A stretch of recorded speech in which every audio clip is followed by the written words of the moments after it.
All right, let's rock and roll. All right. So we are live on Facebook. I have my guest here. She is ready. I am ready. So let's get started. Um, you can feel free to say hi, Tandy, and I'll read your bio. Hi, happy to So be here. yes, and I am happy to have you here. We're a little bit late, but that's all my fault. I had to change my setup today, but it's all good. So we're here talking today to Miss Tandy Carway. I'm going to read her bio for you all because it's fantastic, and she has a lot of good information and resources for those of you who have high school students who are interested in going to college, and more importantly going to college debt free. So let me read her bio and I'm going to get into the questions that I have for her today. If you have questions for her, definitely I will be checking Facebook. Absolutely. She will be happy to answer them. Definitely get that free advice while it's free. And let me start with the bio. So, Tandy Caraway is an award winning educator who helps students to achieve academic success. With more than 20 years of experience, her innovative expertise has earned prestigious awards. I would name all of them, but I want to focus on the questions. But she has a number of fantastic awards that she has won based on her experience in education. Caraway is a creator of College Mode Academy, an organization that helps families obtain funding for college through financial aid and scholarships, effectively enabling them to avoid the burden of incurring debt by trying to repay college loans. She works tirelessly with students to prepare them for the challenges they will face in higher education and to ensure academic success. So, again, welcome, Tandy. Thank you. So, one of the questions that I usually ask my guests when they come in, especially experts in their field, is to tell me a brief story about their transition from their college experience to their current career, or the path that you got to your current career as an entrepreneur and an experienced educator. Okay, so my path has been it's been a bit of a winding road. So I started out in college actually as a computer science major and switched over to secondary math. And when I switched over to secondary math, I became a secondary, a high school educator in math and moved up the ranks there. And from there, it was always tugging at my heart. I was always like tutoring on the side, doing a lot as an educator, but the testing things that we go through with the students for the state test, it's a lot on our students.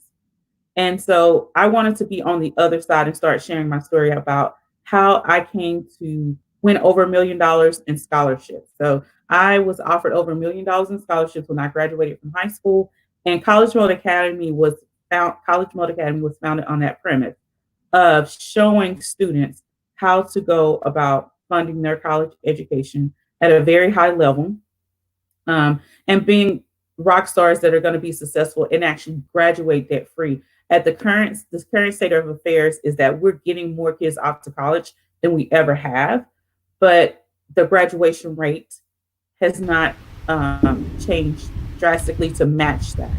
So that is where I'm at in this process, and what my company does and how I made that transition.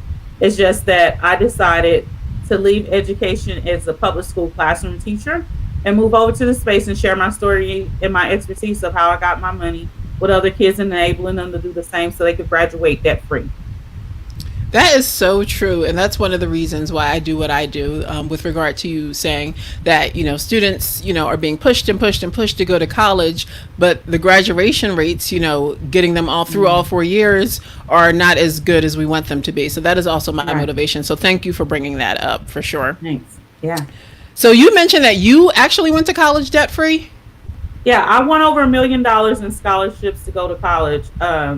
So my first, so one of the stories is that I did 3 years here in Texas, and then I transitioned down to Florida. So I didn't do a straight path, and on my second leg of the journey, I did take out student loans, but that's something that life happens.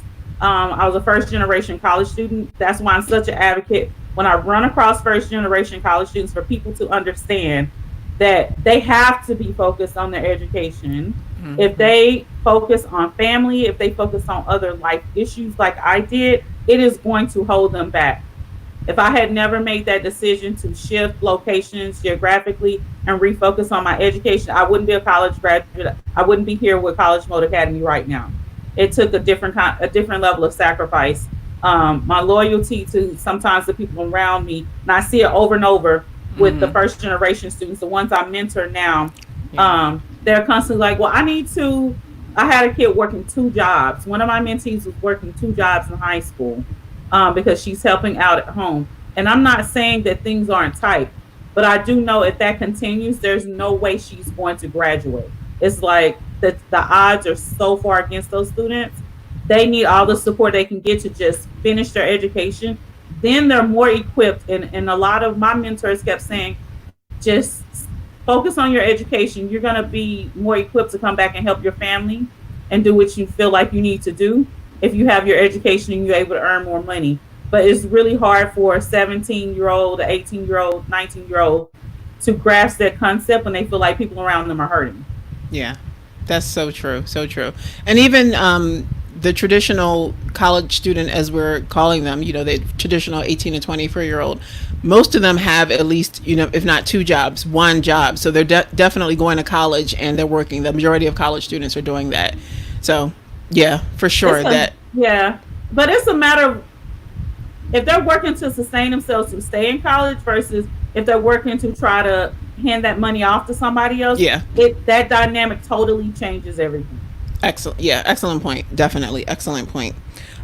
So I wanted to read a little bit of a statistic that I recently came across regarding finances, since we're talking about being able to pay for college and being able to possibly support other people. Right. So I'll read this statistic and then I'll ask this question. So this is based off of a student financial wellness survey, and basically it said that students are worried. Basically, the overall gist is that students have financial stress no matter what the economy looks like. And we know that the economy is not looking good now. So it's even Right. worse now. But here are the points that Exactly. they have. So 65% of students worry about paying tuition. 1 out of 4 students do not know how they will pay for the following semester. 53% worry about meeting monthly obligations. And 77% have run out of money in the past year, with 34% running out 5 or more times during that year.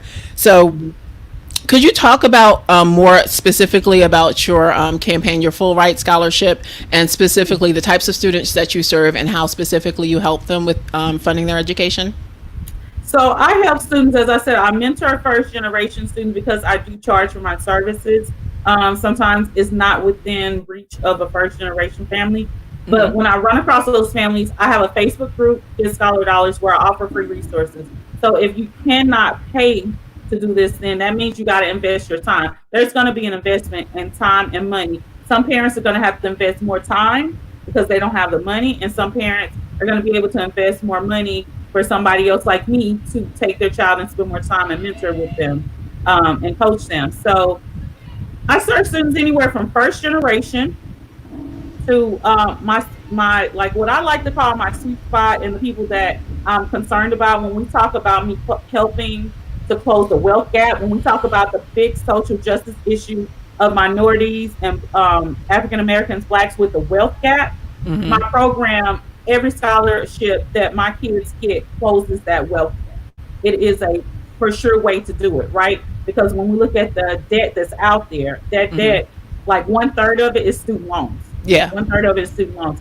So in that respect, second generation college students and third generation college students are more likely to run into these situations that you're describing. Interestingly enough, and we don't think that because a lot of times their parents are college educated, Mm-hmm. a lot of are college educated, and they're making a certain level of money. But the issue is these people are mid-career. A lot of them have just gotten to the point where they bought houses and cars and things that when the government says you can pay 10,000 and 20,000, they really don't. They have not been able to save that because they Yeah. just hit that stride in their career where they're making that money. They haven't been making that money 10 years ago, so they haven't had the savings of the ability to save from that level of income over the past 10 years. So those families are the most likely to say yes and raise their hand. And for me, in our pipeline, first generation is very fragile. The next that people, I just think they get overlooked the time is second, third generation, Mm-hmm. because continuing that tradition of being educated enough to get the higher paying jobs and get that $1 million that you get extra and like 2 million from going to grad school. That there's statistics out there about that. If that pipeline stops with the parent, we start all the way over almost like a first generation Yeah. family again at that next level. So there's a real risk there. So those are the families I serve when we talk about generation and family dynamics. When we talk about students' profiles themselves, students need to have a 3.0 or above, ideally, to work with me. The reason, and they work towards that. You know, I've had students that come in lower than a 2.0, and we've gotten them scholarship money, but I thrive off of getting full rides. Like my Yeah. tip to the public, what my company does is full rides, and because we focus on full rides, you got to at least be working at that level of an AB average. Mm-hmm. Yeah. And Yeah. schools want to see that. You work at a university, in order to be Yeah. successful, there's all kind of statistics around. It's not that they can't be, but the stats are stacked against them. So I have a bunch of other questions that are not listed here based off of what you just said. So I'll pick two if I'll focus my Okay. attention. Okay. So just to clarify, so because I had a question, that's the third question. I was wondering about, so the scholarships basically, if you're focusing on that population, are merit scholarships from the actual institution, or is that the majority of the scholarship money?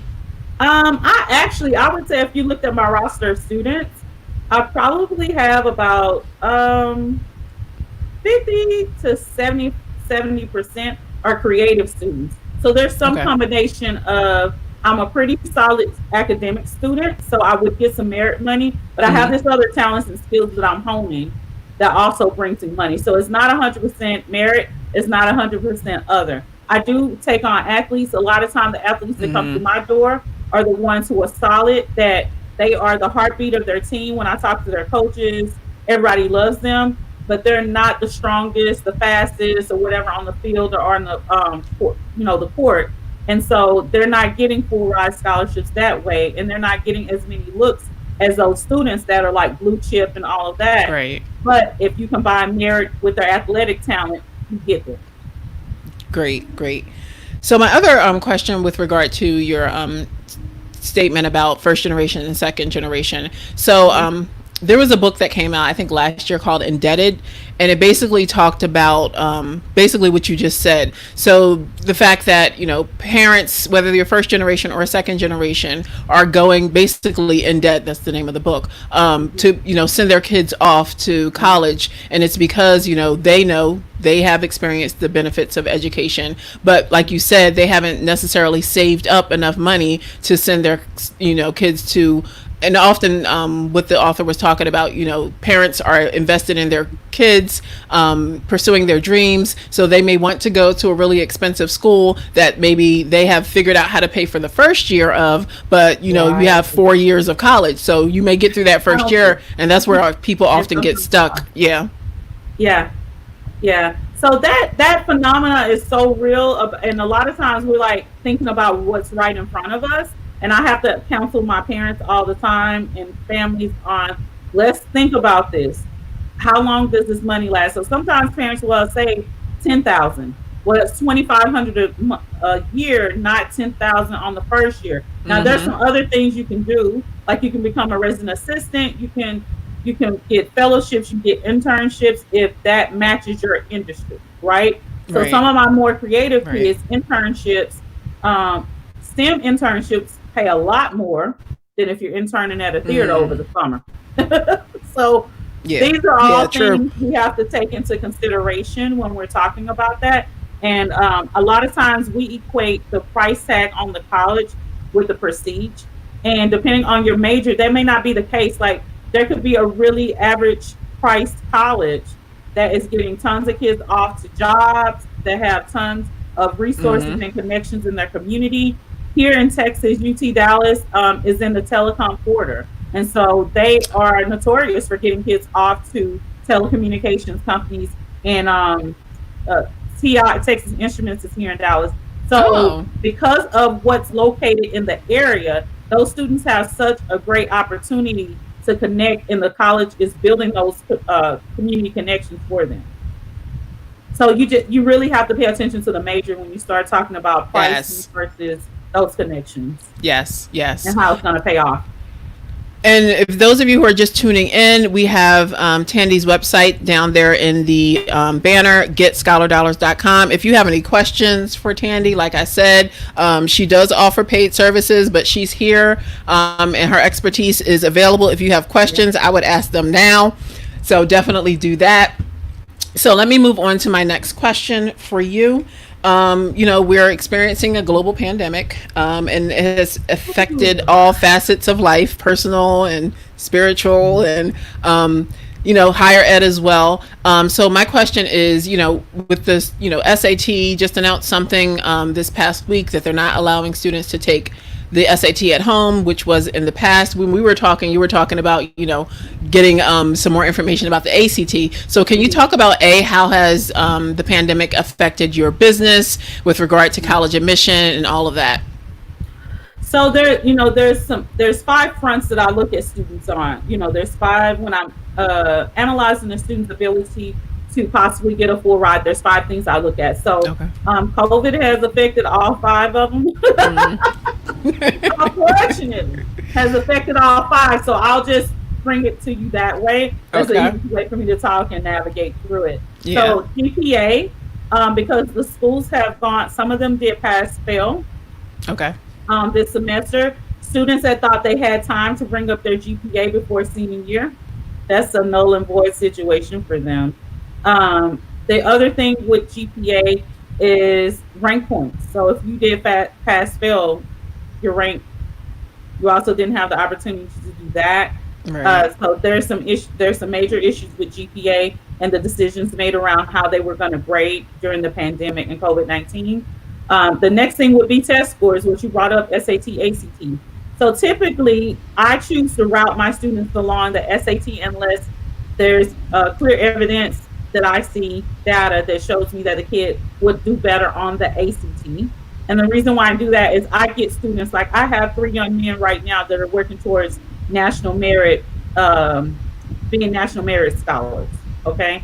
And that's the PSAT. So if they're going to study for the PSAT to become a national merit scholar, the natural progression for that is SAT on the other side to confirm those scores and get the money that's tied into that scholarship process. So that's the method to my madness when it comes to that. Everybody does not agree with me on that. There's a lot of people out there that say ACT is better for minority students. I contend this.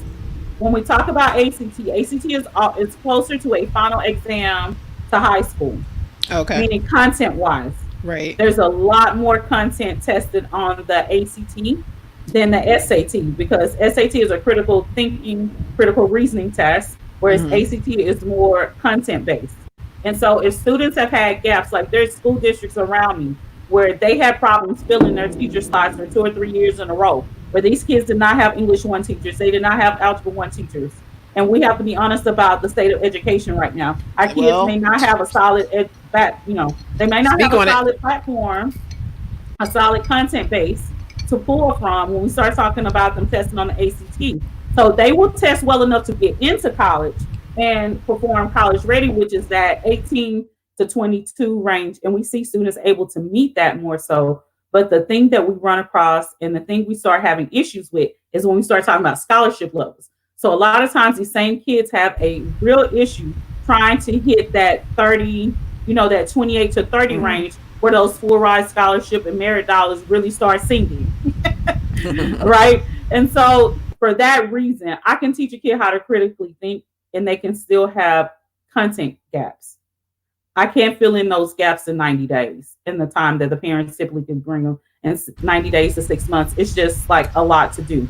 So anywho, that being said, I'm just giving the base outline for that. I've had to move over to ACT because ACT is scheduled for July 18th. SAT right now, the next test date is August 29th.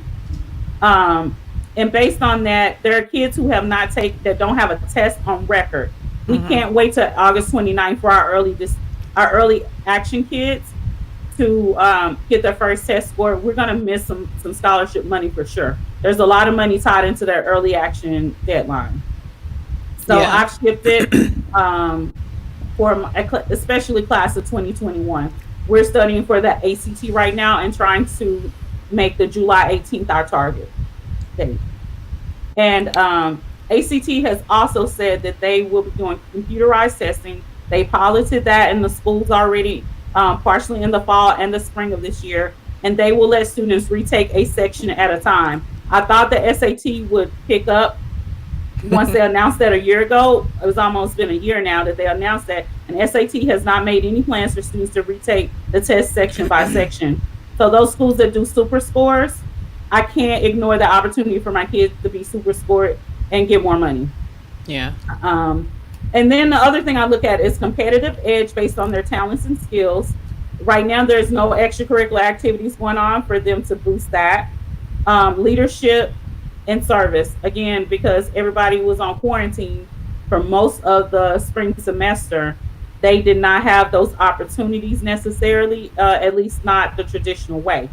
That so for me and my students, I created those opportunities because I wasn't willing to let COVID stand in the way. So we've done a COVID-19 think tank service project where they come up with Oh. solutions for their community. My kids are building out podcasts right now. They've done art projects around this. So we made sure that we were still building our service and leadership. Despite the pandemic, we made sure we did it in virtual ways. So you brought up I wanted to testify or say amen when you were talking about the state of the education system, and Yeah. preparing our students, because when a lot of students get to college, I'm getting off track here, but when a lot of students get to college, they're, kind of, taken aback or shocked at the level of academic rigor, as they call it, Hmm. that they're expected to do, the level of writing that they're supposed to do. And that's because they were given the false impression that the education that they received in high school was supposed to prepare them for the level of education that they were getting. So I just wanted to say an amen to that, but we're not going to Yeah. dwell on that. That's a whole other podcast topic. Yes, it is. And we have someone testifying for you right here. Trisha Yay, is talking Trisha. about how great you are. So definitely, let me put up your link again for those of you who are interested in working with her. Get Scholar Dollars. I love the website. GetScholarDollars.com is how you can connect Yeah. with her. But let me move on to my next question. Since we're talking about placement tests and ACTs and SATs, what's your standing or what's your advice with regard to AP tests? And not considering the fact that a lot of the schools that the students are going to maybe don't offer AP exams, but what's your stance on AP exams with regard to the admissions process and helping them? AP classes are not for everyone. IB is not for everyone, and there is an elitism that happens in our schools a lot of times, and there are people who are gatekeepers in our schools. Mm-hmm. Um, I have, especially, so I'm going to say this: if you live in a rural area or you have family in a rural area, make sure you check in on those kids that are in high school. A lot of times their gatekeeping and tracking is stronger than it is in the urban areas. And so they will say, starting from eighth grade, they will track that kid about their ability to take AP tests and AP classes, pre-AP, honors, all of that stuff. And then when the kid gets ready to apply to college, they're locked out of some opportunities because they never reached the level of rigor that some colleges require for admission.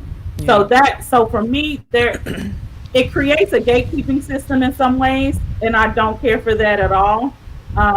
But I will say there's definitely a certain set of kids that it helps that can take these tests and get the college credit. I have had several kids that eliminate a semester to a year of college by doing the AP process. So it's definitely a select group of kids that it applies to, but it's not for every kid. This time around, when they switch from multiple choice and some DBQ, discussion based, DBAs, I forget which one it is, but the discussion based stuff that they have to do short answer essays to, that was only part of the test that they've been preparing for all year long. And they switch these kids from partial multiple choice in that to completely essay in 45 minutes. These kids were very stressed, and I was stressed for them. Some of my kids literally had anxiety attacks behind this. Yeah.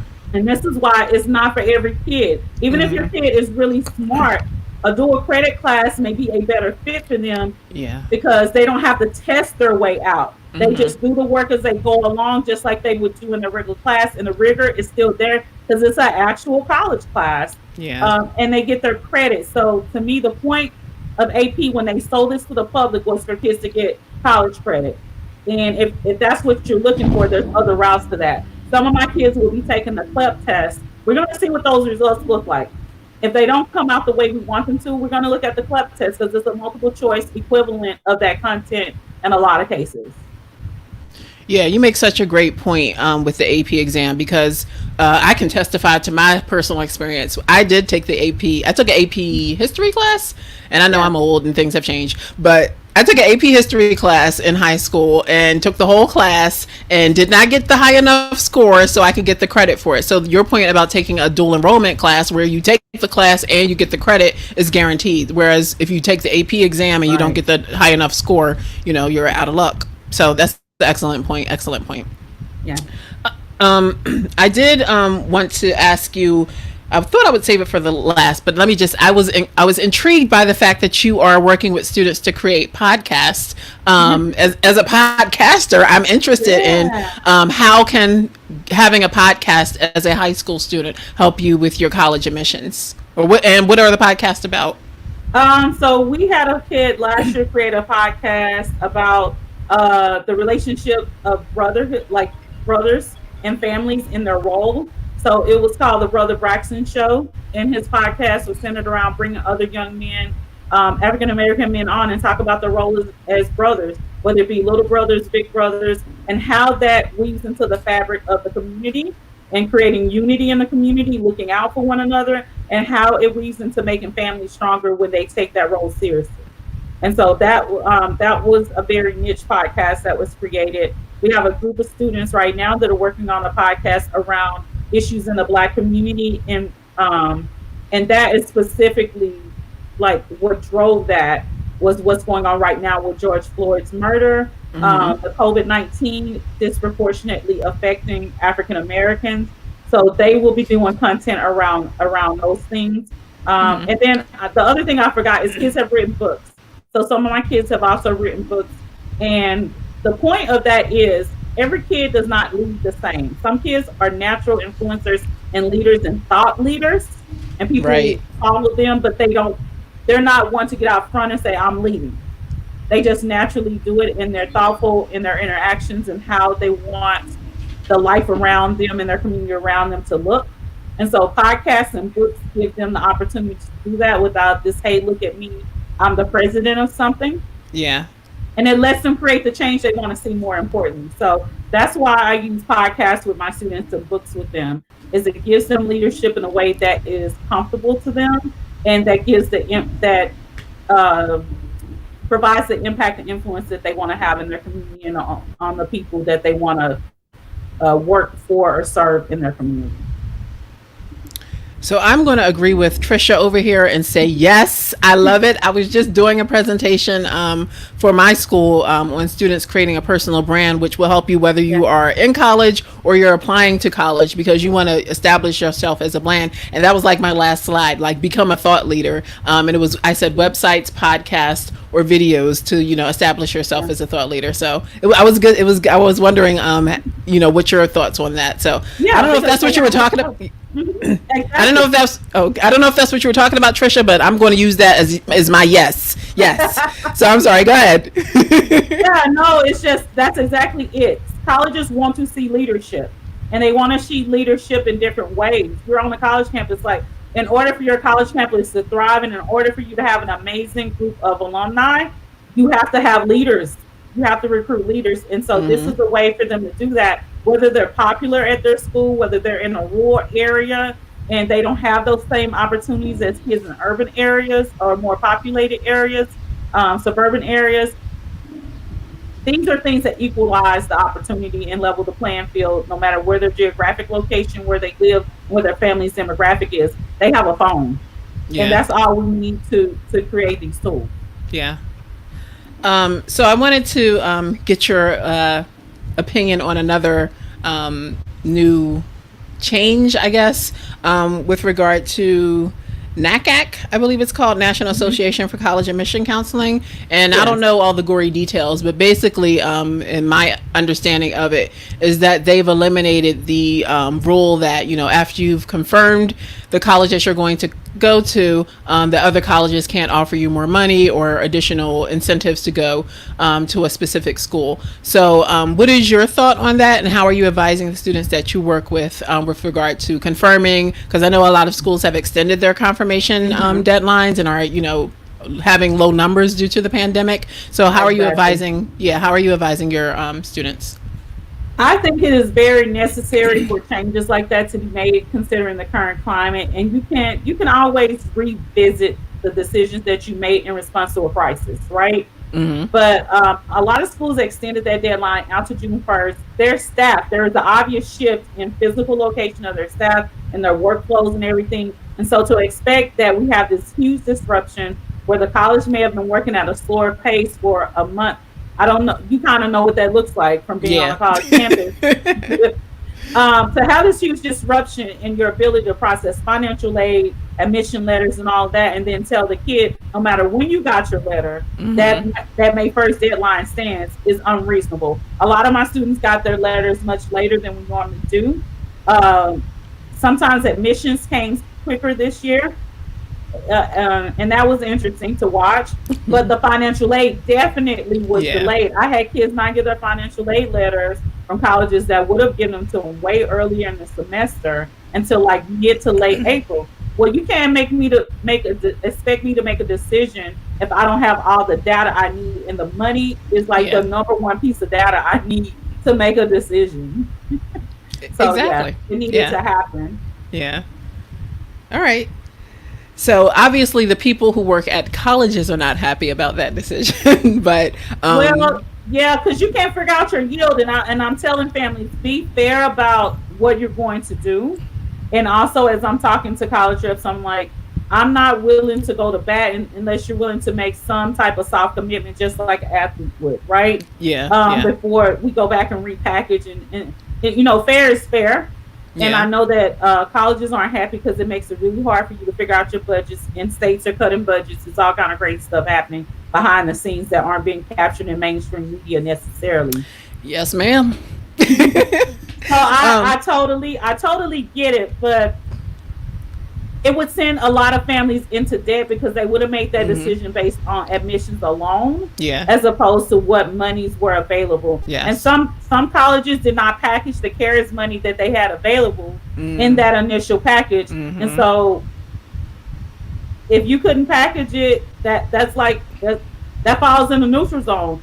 If you yeah, have money available for the kid, but you didn't package it, and we have to come back and ask for it, then you got to wait until we see the full package because we didn't have the full package and the full picture to make a decision. yeah. So you're bringing up another question from not on my list. So I've read a lot of comment that when schools do send out the financial aid award letters, they're written in such a way that you need like someone like you to be able to decipher exactly what's a loan, what's a grant, what the actual aid package is.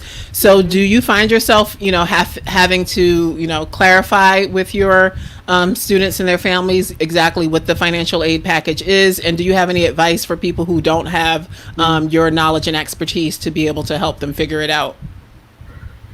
That is a problem. I think my clients sometimes they're on the other end of the phone or the Zoom, because I still get, depending on how complicated that college has made it, I get really, that's a soapbox issue. Let's say that it's a pet peeve of Yeah, mine. yeah, Because I had a school that wrote at the very bottom, so everybody thinks the total for anything is at the bottom, right? I had a school that put the EFC at the bottom, almost like it was the total. So the family thought that that's what was there, and there was like a $25,000 gap. mm-hmm. Oh And my I'm god, like, gap. exactly, The gap. That's another exactly, soapbox issue. The gap. Okay, let me stay yeah, focused. yeah. It's an issue. So when you put the EFC down there at the bottom of something that's totaling numbers, the Mm-hmm. family thinks that's what I have to pay. Yeah. And they're making a decision based on that. And I go, they were overlooking decisions that had a much smaller gap Mm-hmm. because of that. Yeah. Because of that. And so it's just a real issue. We need a uniform way. There needs to be a required format for them to report that information. And the net cost is also misleading because it'll say net cost, and net cost is what you pay out of pocket in student loans and money. Mm-hmm. And so the parent still doesn't know, like, okay, the net cost is $10,000, but surely, or 20,000, and surely they don't expect me to pay that. They're giving student loans, so the student loans must cover everything. Okay, we're good. Like, Yeah. that's what's happening, and Mm-hmm. the government meant well by doing net costs, but we need Yeah. a net cost. Like, what does this parent have to have before Yeah. their kids get dropped from classes the first week of school? Like, that's the real number that parents need. Right. Yeah. And so, could you just briefly talk about what you mean by gap for those of you who don't, for those people who are listening who don't know what the gap is, and what do you advise? Like, I know you want you do the full ride scholarship, but do you have like a range, or should there be no gap? I think there should be no gap, but what is the acceptable level of gap, according in your opinion? Yeah. So I'll answer the last question first. I'll explain no, let me do the right thing. The teacher way to do this is explain what the gap is first, but that last question hit a nerve.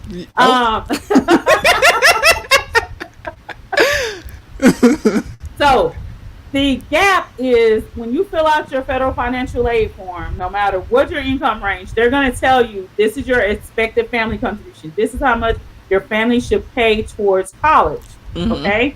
And so I'm gonna use 10,000. I'm trying to use just round numbers, right? So say it's $10,000. Now you pick a college that's $50,000 a year. Your expectation is you're gonna get financial aid that covers $40,000 because they only told you, the government, meaning they Mm-hmm. said it's $10,000 you need to contribute. The gap is when the college sends you a letter and says your financial aid totals $35,000. And there's really $15,000 for you to pay. So there's a $5,000 gap in there from Mm-hmm. what the government said you should be able to pay and what the college is willing to meet you with. Mm-hmm. And a lot of people miss that there's an expectation that surely they wouldn't leave me a gap. I see colleges, that college I was talking about in particular, that kid was Pell eligible. Mm-hmm. And the gap was $25,000. I'm like, did you all understand what you just sent her?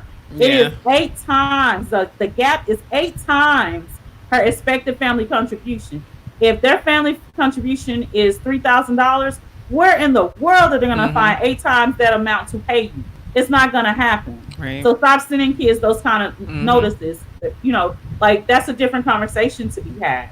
And then you ask what was acceptable. For me, I usually, in my mind, I guess, I don't get too crazy if it's about, if they're Pell eligible, I really don't like it to be more than 1 to 2 times more. Okay. Right. So if it's 3,000, I don't want it to be over 6,000 because we can make that money in the summer. We can set you up as an entrepreneur. We can find a hustle. We can find that money. Right. Okay. If they are beyond Pell eligible, meaning they have a higher EFC, I still don't typically want that gap to be more than. So again, it's using $10,000, and I don't want it to be more than like 5,000. 15 is a lot. And typically, my parents are still looking at. Trisha was on here. Trisha, they get refund checks in that house, so I'm still looking at zero. I'm looking at even your EFC is being met. Like when we're working in College Mode Academy on like figuring out your money and your debt-free path.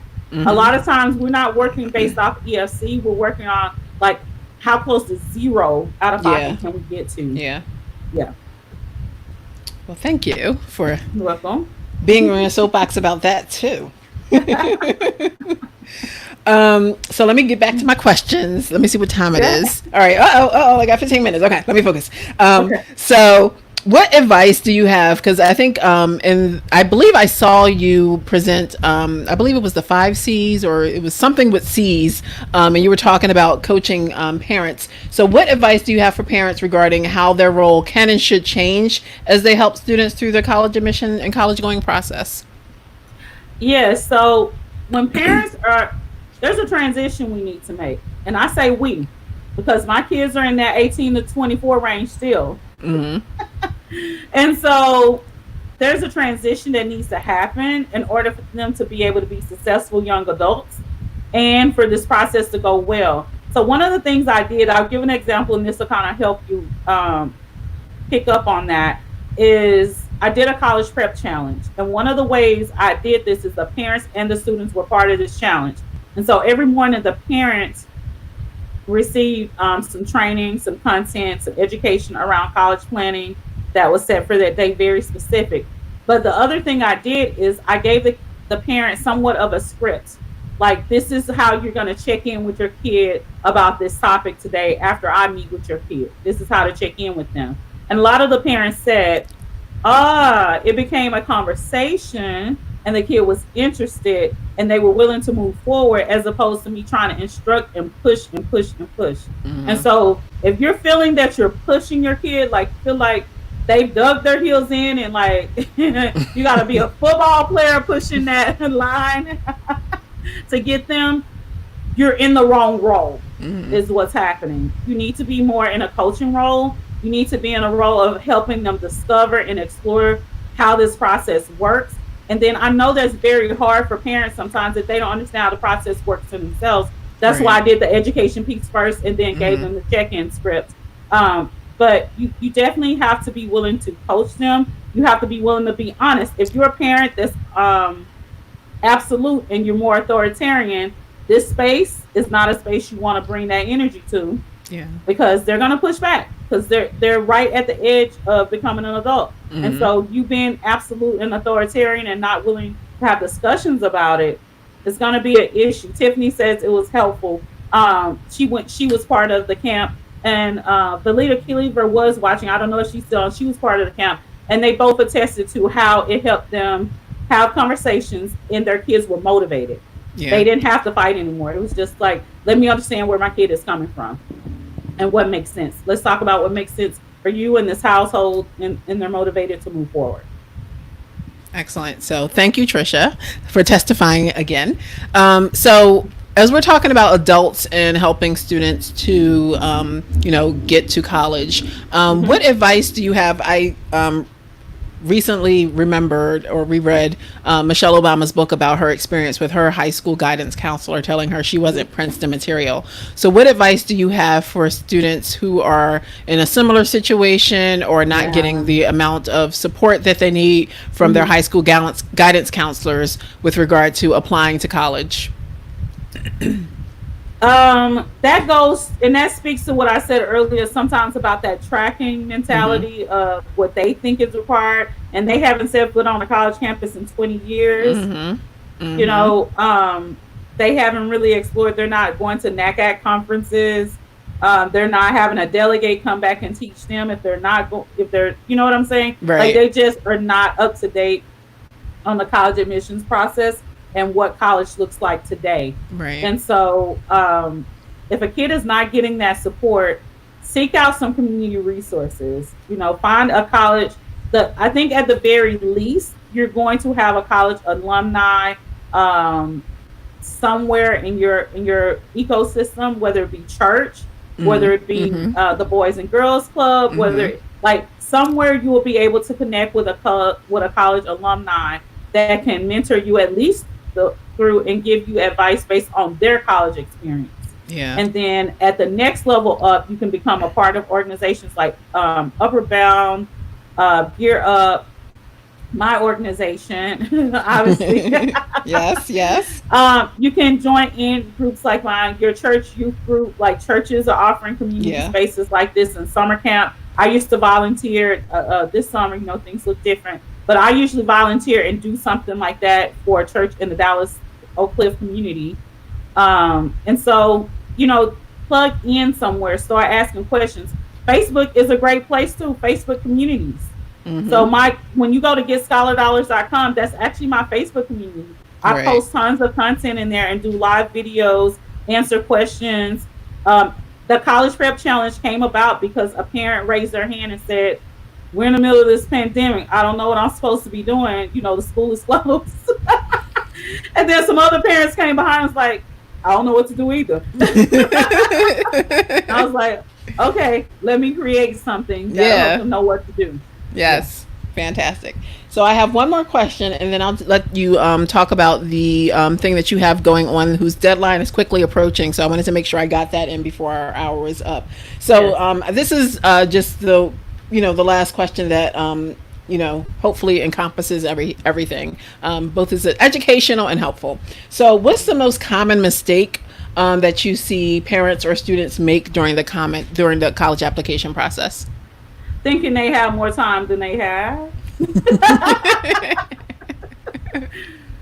Thinking they have more time than they have. Now, when people come in my camp, they're usually worked up because they were so worked up that they decided I need to hire somebody to help me. Yeah. But then we have the other end of the spectrum of senior year starts when school starts back. Well, what happens when school starts back? Let's run down that list so you can understand why I'm saying what I'm saying. When school starts back, especially this year, it's going to be crazy. So in high school, school starts back. They are changing schedules for 2 weeks to a month.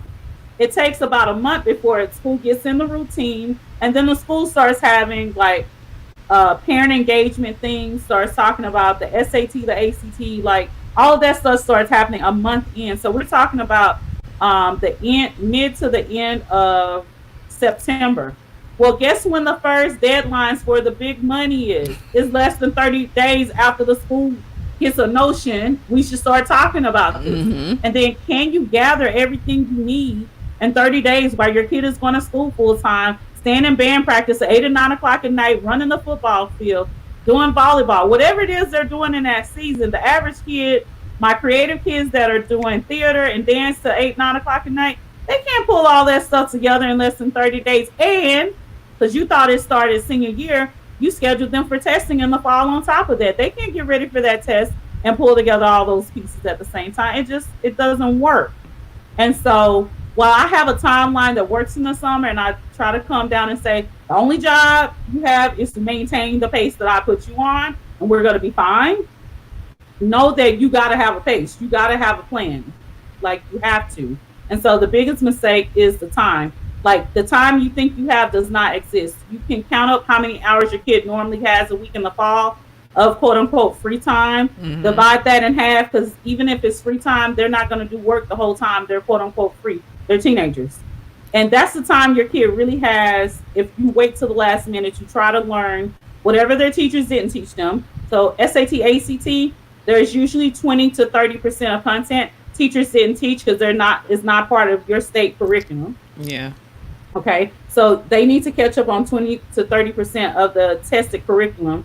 They need to learn the test, do test mastery, and they need to learn to pace themselves, because whenever they do assignments at school, the teachers, and you advocate as parents, no judgment, but you advocate for them to have as much time as they quote unquote need and to keep turning things in.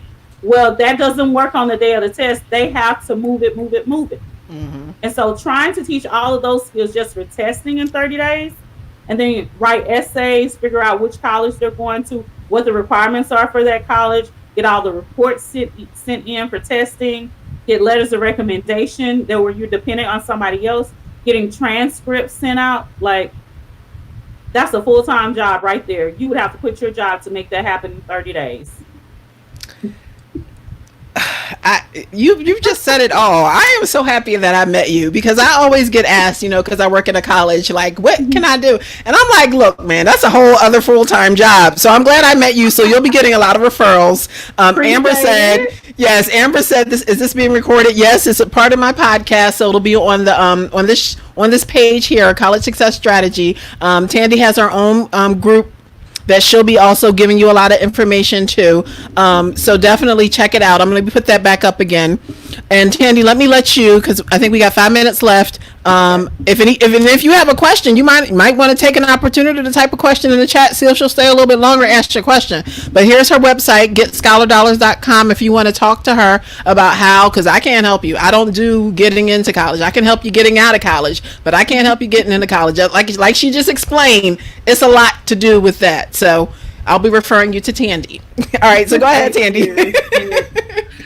So I have a boot camp coming up. So there's a couple ways. There's two demographics here. So if you have a student that is in high school, class of 2021, my deadline is June 15th. You got to get in contact with me before June 15th, okay? Now, when Phoenix and I originally planned this, I was like, they got to meet with me and sign up. But I'm going to extend and say, at this point, you got to get in contact with me and we got to get an appointment set by June 15th.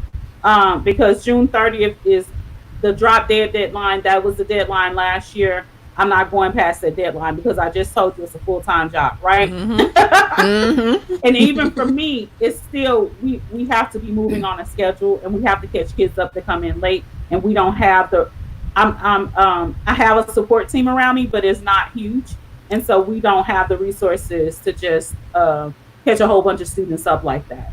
So June 15th is the deadline to get in touch with me, get an appointment on the calendar. Let's get your student's profile done so we can see where they are, and I can advise you on some debt-free pathways they might be able to take and that I might be able to coach them through and work with them on.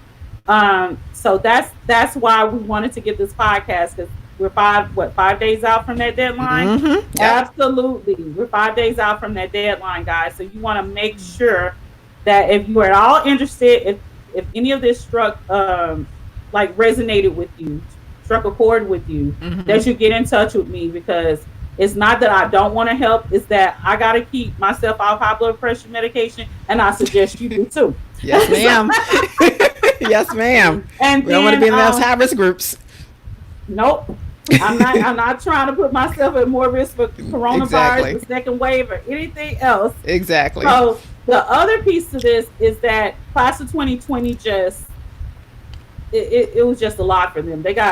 We all got hit, blindsided with this thing, right? So even despite their best efforts, they are going to need extra support. And so Felicia Blair, she hit the nail on the head. I have not done this. I had actually said I don't have time for this because of this, just how much it is with the with the high school students. But this summer, this month, at the end of the month, June 26th through the 28th, I'm going to be hosting a boot camp specifically for class of 2020 graduates and current college students. And that'll be a 3-day boot camp. And when I say it's a boot camp because we're doing 2-a-days on Friday and Saturday, okay? We're putting in work. We're going to find some scholarships and apply for them all in the same time, in that 72-hour time period, all right? And so you want to make sure, if you have a class of 2020 student that just graduated, that's a high school graduate, or you have a current college student and you're concerned about their ability to find scholarships, know how to apply, how to put their best foot forward, like what they should be doing, how to write better essays. We'll be covering all of that. And I'll have some of my Rockstar kids that are getting refund checks in college right now. We'll also have an HBCU college graduate there that she did her last 3 years completely debt free. She had all the money she needed the last 3 years. When she first went, she didn't quite have it. So a kid can go in and not be there yet, and we still catch them up. And then with the student loans, they could be paying them off as they go, so they graduate debt free. That's still an option. So we'll be doing that in the boot camp. It's the College Cash Quest boot camp. I have not put the page up yet, guys. It's been a week. So go to getscholardollars.com, join the group. It's going to ask you questions there. If you know that that's what you're interested in, put that that's your concern. The second question will give you space to say, I'm looking for the boot camp or whatnot, and I'll see that as you come in. And so, yeah, I'm excited about that. So for the high school kids, I do an annual program that starts now through June 15th of next year. That's how long I hang on to your baby. And then once they're my baby, they're always my baby technically, but I'm just saying. And then for the college kids, I can't hang on to them as long, but we're going to bring some rock stars in, and we're going to run this boot camp the 26th through the 28th. And we're going to do a light support group, like where they can ask questions and do some competitions, just to keep them energized coming out of this, that they're still applying for money for the next 60 days. My Rockstar students agreed to be the support team for those students, because I got to run with class of 2021. I'll be there to support, but I won't be the first line of support in that 60-day group. So I think you did answer Amber's question in the comment when you were answering the first question. Let me see if there are any other ones. I don't know. I'll put it up. I don't know if you want to answer that question. Let's say she'll wash dishes. What's the cost of the boot camp? I don't know about washing no dishes. We ain't taking no visitors over here in COVID-19. We on quarantine for real over here. Nah. That's what my friends say. We on quarantine for. I was like, can I get a plate? My husband like, y'all ain't offered us no plates or nothing. Y'all ain't been looking out for us. And they like, we do drive-by plates. We on quarantine for real. Mm-hmm. So the cost of the boot camp is $197. I really, worked on making it affordable. Originally, I was going to make that boot camp be this weekend, but I extended the deadline. A couple of parents did say, like, I can't do that turnaround that quick. And so I'll be getting that page out in the next 48 hours for you guys to purchase. I can also send an invoice, but I don't have the page where you just click and pay for it. Felicia says, LOL, yeah, that we are quarantined for real over here. For real, for real. All right, so we are at the 1 hour mark. I would like to thank Tandy again. I really mean, I'm very happy that I met you. So I can refer for you.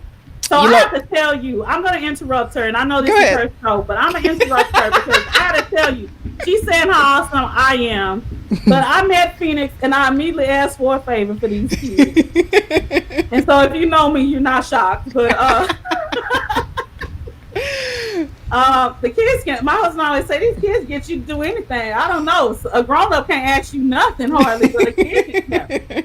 So I immediately asked her, if you have an HBCU graduate, 2020 graduate, we're doing bingo with over $1 million in prizes, guys, for these kids. And so you can show up on my page and look for that as well. But I reached out to Phoenix. I said, okay, Phoenix, I have a favor to ask you. Can you come and do a master class for these kids? Can you come do a master class for these HBCU 2020 graduates? And I started trying to explain to her what this bingo was and what we were trying to do. And she's like, I'm a Morgan State alumni. I'm ready. Let's do it.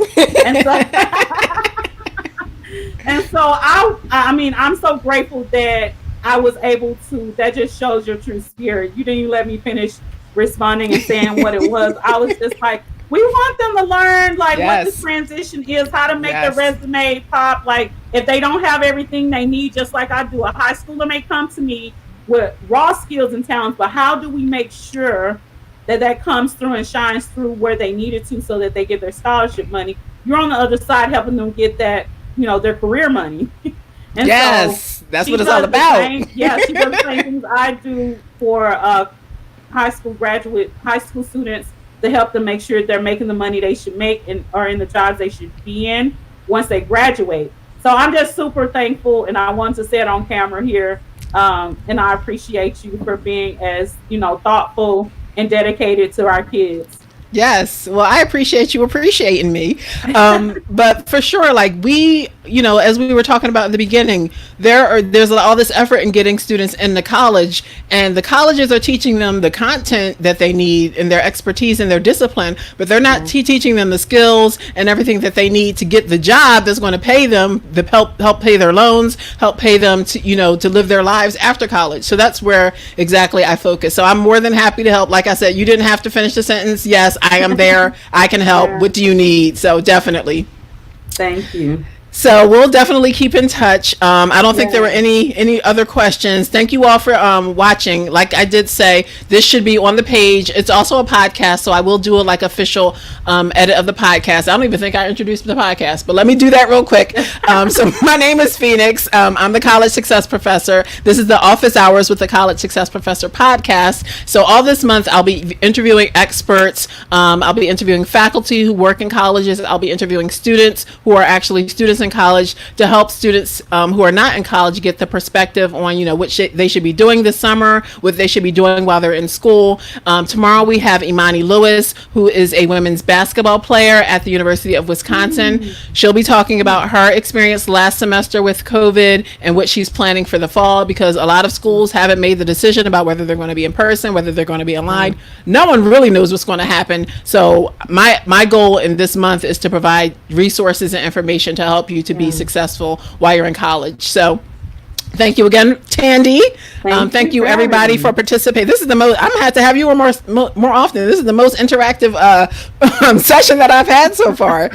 So thank you all. Definitely, those of you who are new, subscribe to the channel, follow me on Instagram, all that good stuff. And like I said, I'll have a lot of more content and information, especially this month, focusing on helping college students that are actually in college. So if you have an older student who's in college, definitely check me out. I'll have a lot more information for you. So I will let you go, because like we talked about earlier, it is hot in here.